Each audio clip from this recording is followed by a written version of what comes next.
ആവശ്യം എനിക്കിവിടെ വരാമെങ്കിൽ നിങ്ങൾക്ക് എന്തിനു അറിയുന്നൂടാ?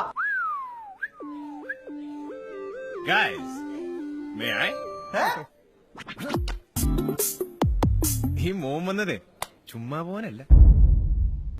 നമ്മൾ ഇന്ന് ഇവിടെ ഇരിക്കുന്നതിനുള്ള കാരണം നമ്മുടെ മാർഗങ്ങളിൽ ആര് തടസ്സമായി വന്നാലും അത് കൃത്യസമയത്ത് മാറ്റിയിരിക്കണം. ഈവനാണ് രാജീവ് SA കോളേജിൽ PG പഠിക്കുന്നത്. രാജീവിന് എനിക്കറിയാം, സംഘടനയുടെ ജില്ലാ വൈസ് പ്രസിഡന്റ് അല്ലേ?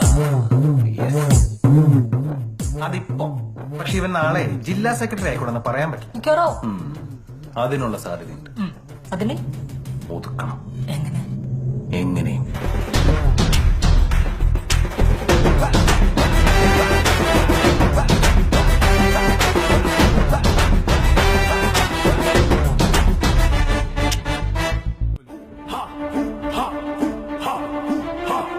സഖാവ് കാത്തിരിക്കുന്നുണ്ട്.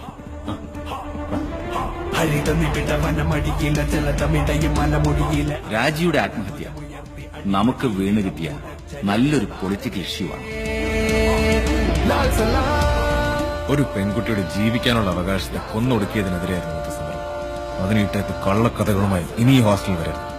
നിന്നെ പോലുള്ള പരൺമീനുകൾ നീന്തി നടക്കുന്ന ക്യാമ്പസ് രാഷ്ട്രീയം എന്ന ചെറുതോടല്ല ഇത്.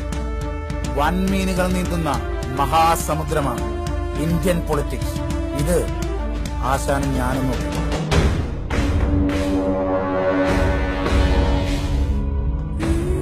ഒരു സഖാവാണെന്ന് സ്വയം വിശ്വസിക്കുകയും വിളിച്ചു പറയുകയും ചെയ്യുമ്പോഴല്ല, നീതി കിട്ടാത്തവന്റെയും പട്ടിണി കിടക്കുന്നവന്റെയും ചൂഷണം അനുഭവിക്കുന്നവന്റെയും കൂടെ ചങ്കും ചോരയും കൊടുത്തു നിന്നാൽ ഒരു ഹൃദയത്തിൽ തൊട്ടു വിളിക്കും സഖാവേന്ന്.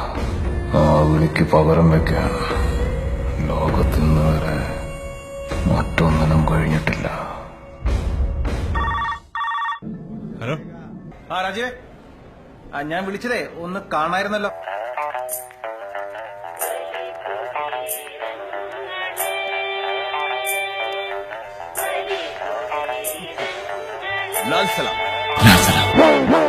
അവന്മാര് ആ ഉണ്ണാക്കന്മാര് വിചാരിച്ചോ നടക്കാൻ പോണില്ലേ?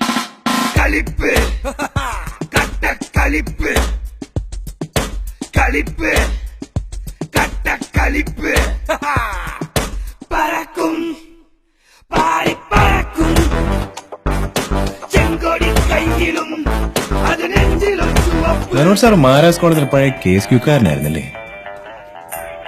അവിടുത്തെ SFI പിള്ളേർ ഇടി അവസാനത്തേതാണെന്ന് കരുതുന്നത്. ശവം കാണിച്ചിട്ട് പോലും കണ്ടില്ലേ? ഉണ്ട വഴിയോ ഇരിക്കാതെ പോയി ചോദിക്കണം.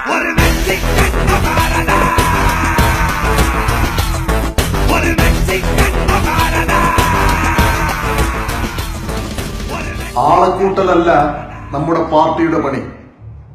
ചങ്ക് പറിച്ചു നിൽക്കാൻ പറ്റിയ രണ്ടേ രണ്ട് പേര് മതി. ചെങ്കൊടി പിടിക്കാൻ ഒരൊറ്റ കൈ മതി.